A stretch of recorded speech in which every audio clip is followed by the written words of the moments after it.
Okay, welcome everybody to our, what is this, sixth? I think this is our sixth Belltower, and I'm excited. Of course, I say that every week. I'm excited about every topic, but this one for sure, because I feel like it's an area that I don't understand. My privilege has kept me pretty ignorant to a lot of the experiences of other people. So I'm excited about just understanding more, and I'm excited about learning from you, Nathan, because I think it's going to be valuable because your experience is so personal, that I think that carries a level of importance and passion to it that I'm looking forward to. So before I turn it over, though, tell us, let's see, when were you, now, did you graduate from Taylor? I did. I graduated in 2015. Okay. All right. Did you go all 4 years at Taylor? Yep. All right. So you're probably our most recent graduate I then. think I'm the youngest so far. Yeah. So far, yeah. I always think everybody's my peer. I'm just going to pretend like it is. 2015, 1991, very similar. All right, then I will. And what was your, now where did you live on campus? I lived in Gehrig for 3 years, and then I lived in a house for the last year. Nice. So for sure. All right, very good. Well, I'm excited about hearing about this topic. So I'm going to pin your video. Go ahead and share, and let's get going. Okay.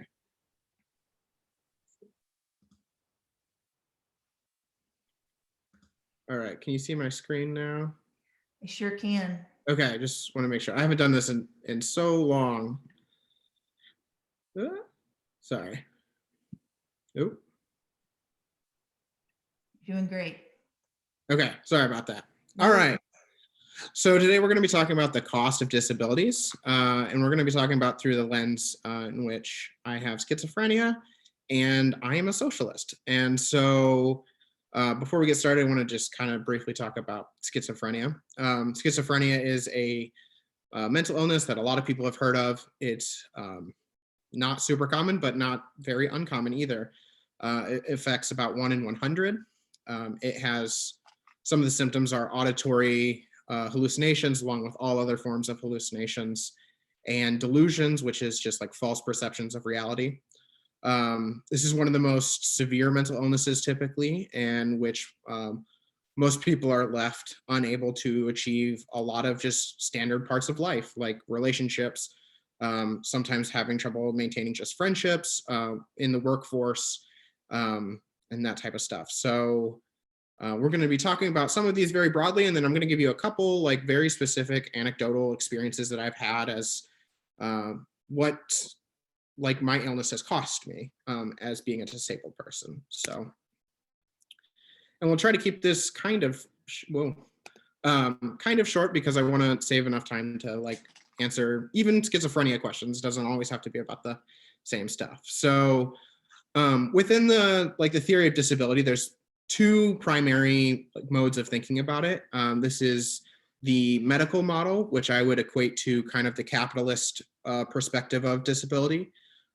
This means that it's a physical or psychological malfunction of a person, so that a disability is the illness itself. So you are disabled because you have this illness. And the end goal with how we view the medical model and how we view the capitalist model is you want to solve the issue of disability. You want to cure the illness. You want to make it medicate it to a point in which the person can behave, act, think normally. You want to get rid of the problem as much as you can in order to make the person basically contribute to society in those same ways that everyone else does. However, there's a social model, which I would equate to some quasi, socialist perspective of, you view disability as a state in which something is inaccessible or impossible or difficult. So this forces instead of the illness being the person and the illness itself, this is now a societal issue, that disability is now, we as a society do these things to make someone disabled. So the disability relies on systems and standards that are not made for every person. And the end goal with the social model of disability is to accommodate based on needs. And so you accommodate so much that you allow a person to exist within society just based off of social changes, instead of curing the illness or getting rid of the illness or getting rid of the person, like in eugenics. You create systems in place that allow disabled people to function. And sometimes that's financially, sometimes that's just personally. And so you create all sort of different systems through accommodations. And it's too big to talk about all the accommodations that can take place. I know Eric kind of did and talked about some of the universal designs of accommodations. There's so many, and I'll get into kind of a couple, but just know that there are so many different ways to accommodate a disability. And disabilities can be physical or mental. So accommodating each one requires a whole different set of things. So I kind of want to talk about, before we talk about the cost of a disability, I want to talk about what is wrong with the medical or capitalist models of disability. The first one is that many disabled people don't really want to be fixed. We don't mind our life with this illness. We don't want it to be taken away from us. We would rather the world existed in a place in which we could just interact with it easier, instead of the struggle that is most common is that it's hard to interact with the world, and we don't want the problem just solved out from under us. But this is a very prevailing theory with organizations like Autism Speaks, which is directed by non-autistic people, most likely caretakers and things like that, that want to find the cure for autism. But a lot of people with autism would tell you that they don't want the cure. They just want to exist in a way that they feel cared for and protected, and that they can contribute in their own ways. The other problem is that the solution to getting rid of the illness has to rely on the pharmaceutical and healthcare industries. A little anecdote for that is that with schizophrenia during the 1980s, there was preliminary research that showed nicotine as a drug. So you take nicotine and change it slightly.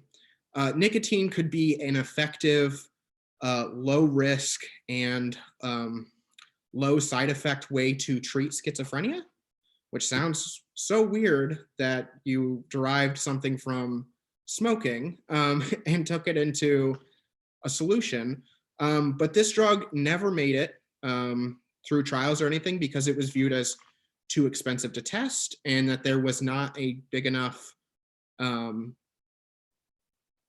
there wasn't a big enough financial incentive to ever have this drug. And so what we have for schizophrenia is antipsychotics, which often have very severe side effects for a person.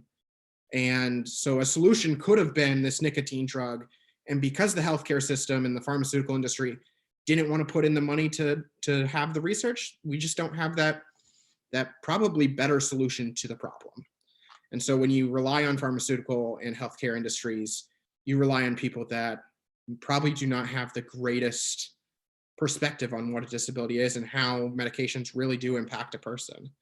Also, the historical solutions for disabilities have simply been eugenics. They have both in the direct killing of people, which we saw in the United States during the 1920s, and also was the inspiration to basically the Holocaust. The Holocaust started a lot with disabled people, so the direct killing of these people that had disabilities. Actually, one of the first groups of people to be killed in Nazi Germany during the late 1930s was people with schizophrenia, and they killed over 70,000 people diagnosed with the illness. And so basically just getting rid of this population was viewed as a way to solve the problem of disability. And so you just kill it away. And maybe we don't think as bleakly as that, but the future solution of disability is likely austerity. It almost seems inevitable that austerity is the solution. And the way that we know that is because every 6 months there is talks about cutting Social Security in America, because the cost of having Social Security is too great. And one of the easiest ways to cut it is to cut Social Security disability.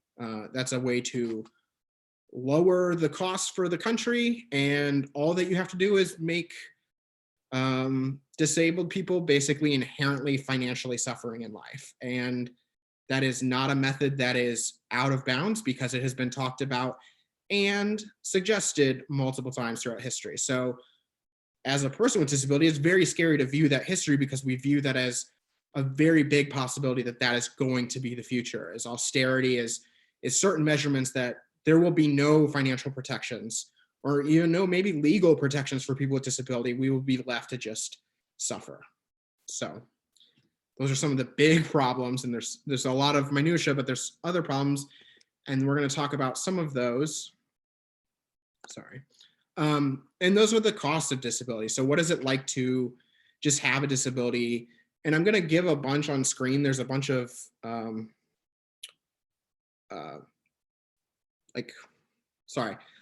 examples, but we're only going to talk about kind of one, just so I can talk about it more in depth. But the costs I'm breaking up into political, social, and personal. The political costs often have to do with representation. Like I talked about with Autism Speaks, and this is a very popular thing for almost all nonprofits, that almost all mental health and disability nonprofits are led by non-disabled or neurotypical people, so that they are not taking place within the confines of what disabled people want. They are often excluding them from leadership. One of the things that's happening in my city, I live in Fishers, Indiana, which is a suburb of Indianapolis, and we have a disability council for the city, which is a very progressive thing to have, which is great. However, the disability council of my city has one person with disability on it. It is 7 members and only one of them with a disability, which, you're thankful that they have one person that they can listen to. However, I have petitioned and sent emails being, hey, let me join, or let me join some of the planning committees or anything. And even though I have a history of employment with leading a nonprofit, of being a public speaker in this area, I've been a public speaker of disability for a while, they have no interest in bringing on more disabled people. And oftentimes the events that they hold are centered around helping the caretakers cope. And this is, while this can be a very good thing, it's also not directed at disabled people. And you have a problem with that. And the representation that it holds is that you make advocacy for disabled people about the caretakers and not the disabled people. And so that's kind of one of the political costs, is that there's just a lack of representation. The social costs are the confrontations with ableism that are just inherent in the life. I put it in all caps, but every part of life I experience ableism in some form or another. It's relationships, it's friendships, it's all over the place. It's strangers, it's random people messaging me on Instagram telling me I'm faking my illness. These are just confrontations, and often benign, but sometimes very toxic. One of the things that's been so different for me is I wasn't disabled as a teenager and early adult, and then became disabled as this illness progressed. And the dating world has completely changed for me. Now with dating, I do have to disclose at some point that I am disabled. And finding a way to do that in the dating sphere is very difficult, because people don't want a disabled person. They don't want to date someone with a disability, and they don't even know what my life is like, who I'm like, what I'm like as a person, how I view the world or see things or anything. They're just, the second I bring up I have schizophrenia, 60% of the time probably, they have always just unmatched me. I had a horrible interaction on a date once in which we were talking about our lives, and it got to the point where we were at a restaurant meeting each other for the first time. And when I brought up the fact that I had schizophrenia, this woman told me that she felt uncomfortable around me, and she left the date. There was no conclusion to this date. It just abruptly ended. And because I had schizophrenia, even though at no point in the conversation leading up to that did she feel, unsafe or anything around me. She had no idea that this was part of my life. But then when I was open and honest about it, I was immediately met by the most harmful form of ableism, which is honestly just pushing the problem away and like allowing a society to exist without you, because you are viewed as other, you are viewed as something kind of anathema to what people want. And this is just a daily practical side of living with a disability. And then the personal costs of a disability. There's so many different things to this, and I kind of want to talk about each one of them just a little bit. But disability means so much to the individual. It's kind of how we view the world. It directly shapes the way that we interact with the world and how the world views us. One of the things is time being unequal, and that might not make sense, but for a lot of disabled people, we have shorter lifespans. That's just how the illness interacts. And so we view time as growing older as a very different thing than other people. We also view the time it takes to get to know other people as different. And when I'm getting to know another disabled person, there's this almost form of trauma bonding where we can immediately talk about what makes our lives different and become very close. And this is a good aspect, but we can become very close because we have had very similar hardships in life just based on having an illness. It doesn't have to be other people with schizophrenia for me. It can just be another person in a wheelchair. Like, they know that the way that we interact with the world is inherently different than everyone else. Another thing is lack of opportunities. Because there are not enough accommodations, there's things that are simply unable to access for people. It's not as simple as, oh, this building doesn't have a ramp for wheelchair users. Sometimes it can be things like in the workplace, a person might need more sick days, whether it's unpaid or paid. In the capitalist system, you just kind of go, oh, no, sorry, we can't allow for that. While the person could produce enough and they could achieve enough in that job, they're left unable to work simply because a work can't accommodate someone that can't consistently be there at 9 o'clock in the morning and stay through 5. It just doesn't allow for that. And so you have people that would love to contribute, but that can't contribute because of standards. Unable to achieve possibilities. I wouldn't have graduated college if it wasn't for accommodations that I received.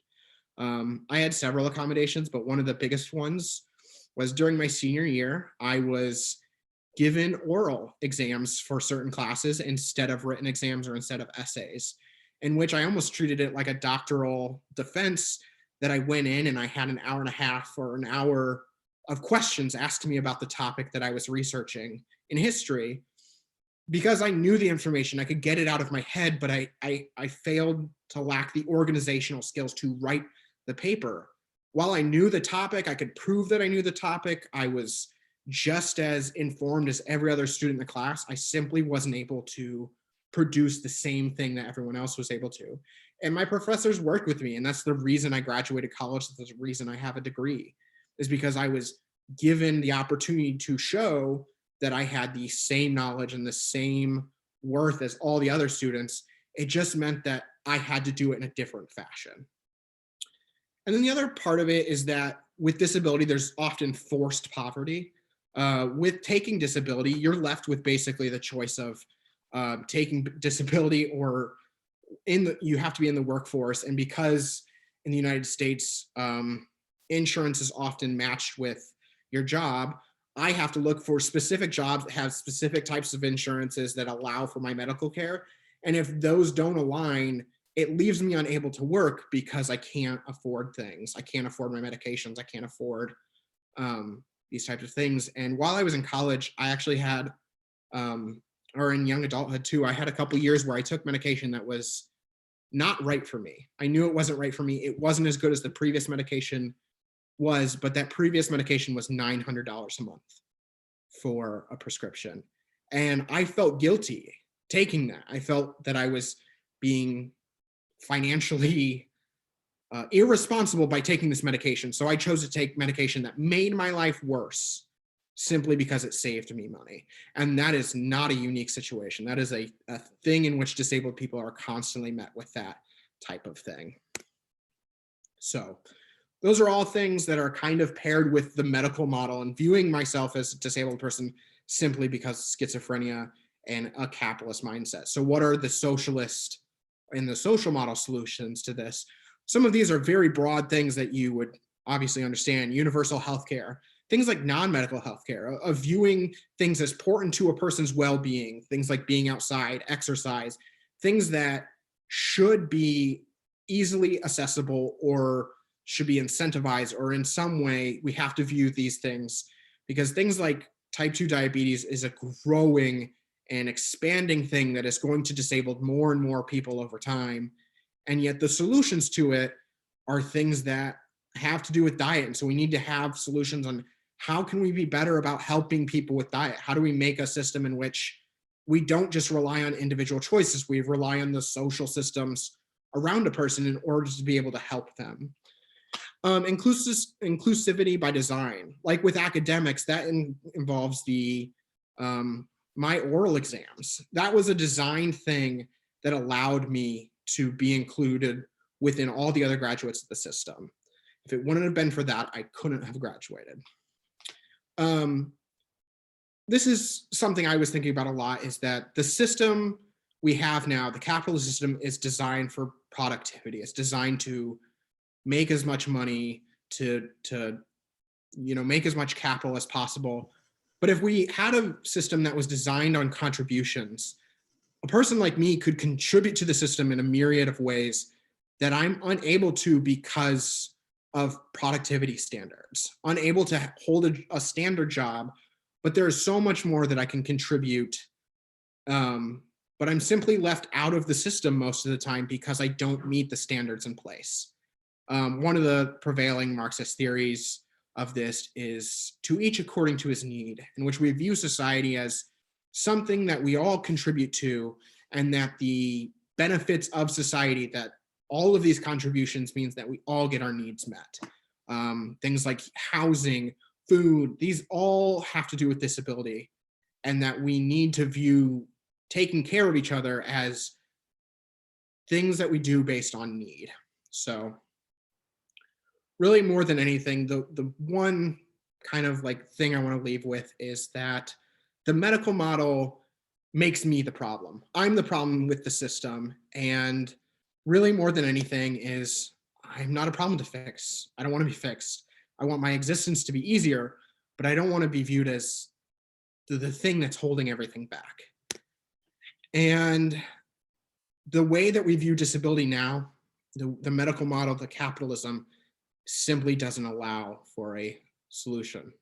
The solution is austerity. The solution is suffering. The solution is forced poverty. And in my mind, that's not good enough. So thank you.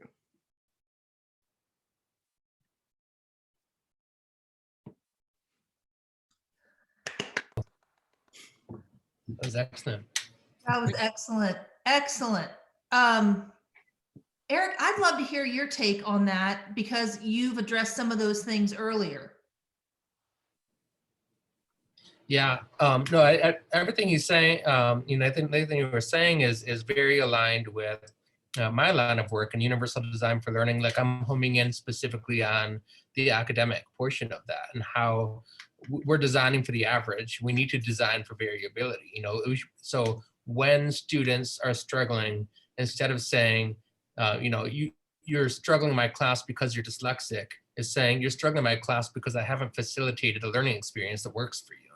Mm-hmm. That paradigm shift, I actually think it's very empowering, for teachers, for example, because, when there's something wrong with you, there's nothing I can do about that. I'm going to send you off to doctors or to special education, that people who can deal with you. So, whereas, and that's very much the medical model, right? Whereas, and the social model is saying, well, you're part of the tapestry of our class. You're part of the complexity of humanity that I get to teach, and so if you're not learning, there's something I can do about that, right? And it's empowering. Well, and I earned my degree. I mean, I did everything that I needed to do.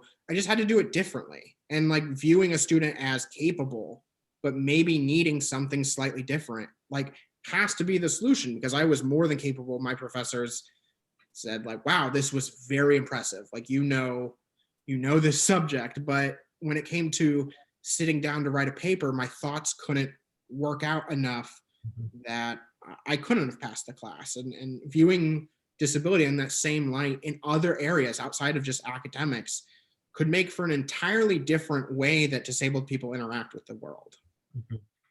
I think that's what really struck me. Well, what you said about I am not a problem to fix was emotional for me, and it was meaningful. Like my empathy meter just went through the roof on a lot of the things you said. But I think that idea that applying this in other places, and that, what you said about that you can make contributions outside of the boundaries we've put on the way in which people are supposed to contribute to society. I think that is I'm going to keep thinking a lot about that, because it just makes me realize if somebody had fixed you, how much I'd already be missing in my life. Like what you've already in this 30 minutes, what you've enhanced in my life. And like, I just find that so emotionally valuable to me. And I'm going to keep also the whole ableist mindset, which I didn't realize I had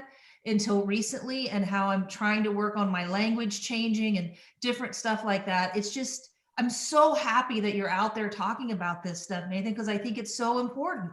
It is so important. Yeah, and not every disabled person has the opportunities to talk about this type of stuff, but it's something that we're forced to think about. It's a viewpoint that we're kind of forced to have. And the luxury of my life is that I've been able to think about these issues and talk about these issues publicly. Where one of my contributions can be things like this. It can be this educational side of it, but I'm also restricted from so much other things. Going back to grad school has been something I've often considered, but left out because I haven't been healthy enough, and that's just like one of those things where I know I can contribute, but I know the systems that currently exist are not built for me to have or to be able to contribute as much as I possibly could. Yep. It's such an important point that, I keep hearing from you over and over that contribution language stuck out to me as well. Like, laziness doesn't exist. Like that's not a thing. People want to contribute, they want to do good, but when we're in situations where you're not allowed to contribute because, if you're not this tall, you can't get on this roller coaster, it's sort of society.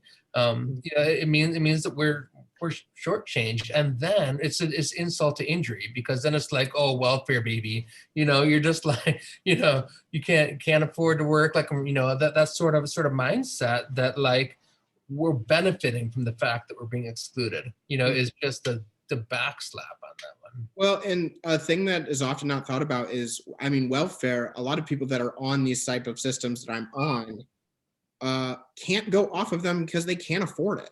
Like, I can't afford life without these benefits. I can't afford life because I won't be able to afford my medication, even if I had a $45,000 a year job, which also is very hard to get, So like, being able to afford my life and have the luxuries of my health rely on me being that prototypical lazy that people like to think, and that's just not the case. And that's basically never the case, like we're just forced out of society because that's easier for people to handle.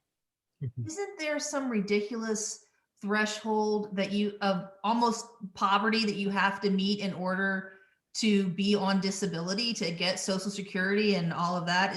Am I correct in saying that? Yeah, no, I because of the thing that I'm on, I can't ever have more than $2,000 in a bank account. I can't own a home. I likely can't get married. So marriage equality doesn't even exist for a disabled person in a lot of circumstances. Yeah, these are routine.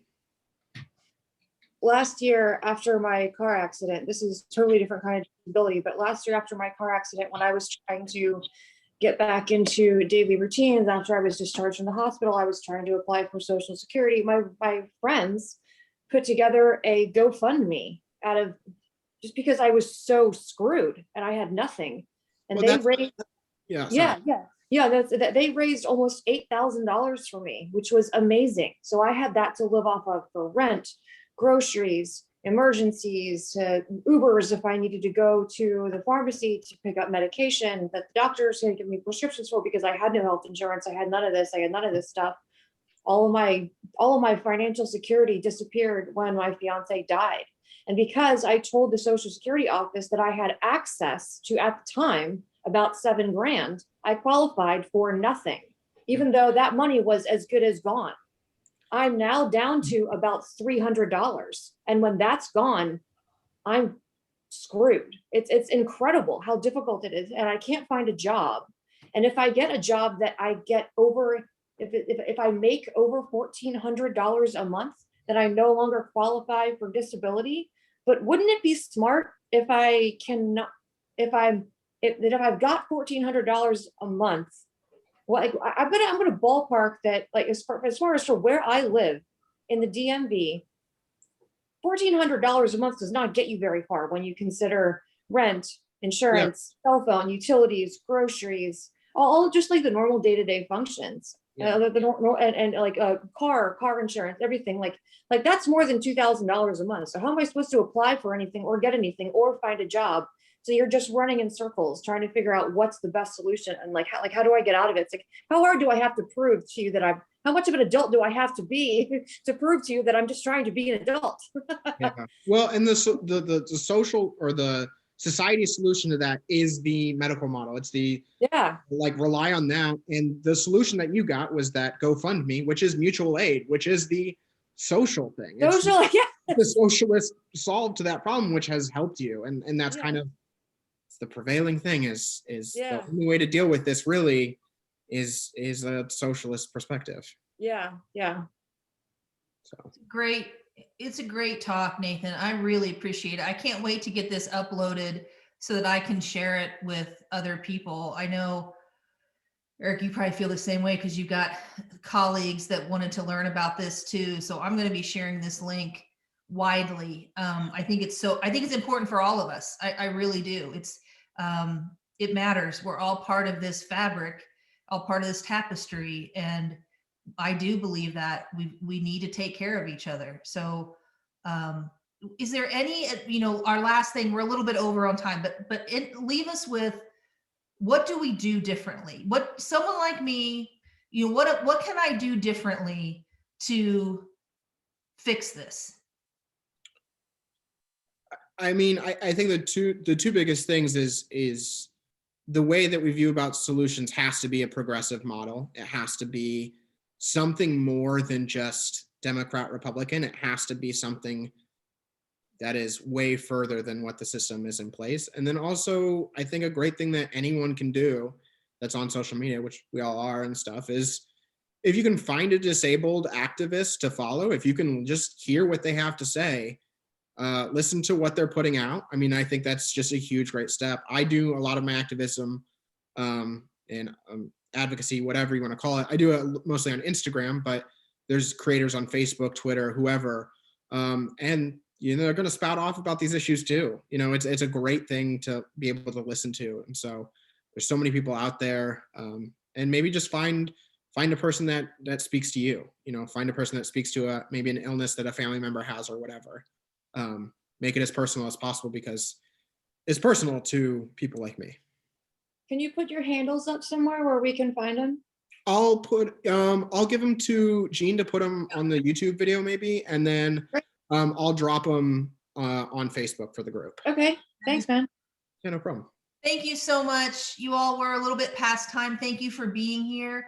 Again, it's becoming my favorite part of the week is being with you bozos. So thanks for being here. Thanks for teaching us today. Nathan, I really do appreciate it. Obligatory sign off wave, and we'll see you all soon. See you in the sphere. All right. Bye.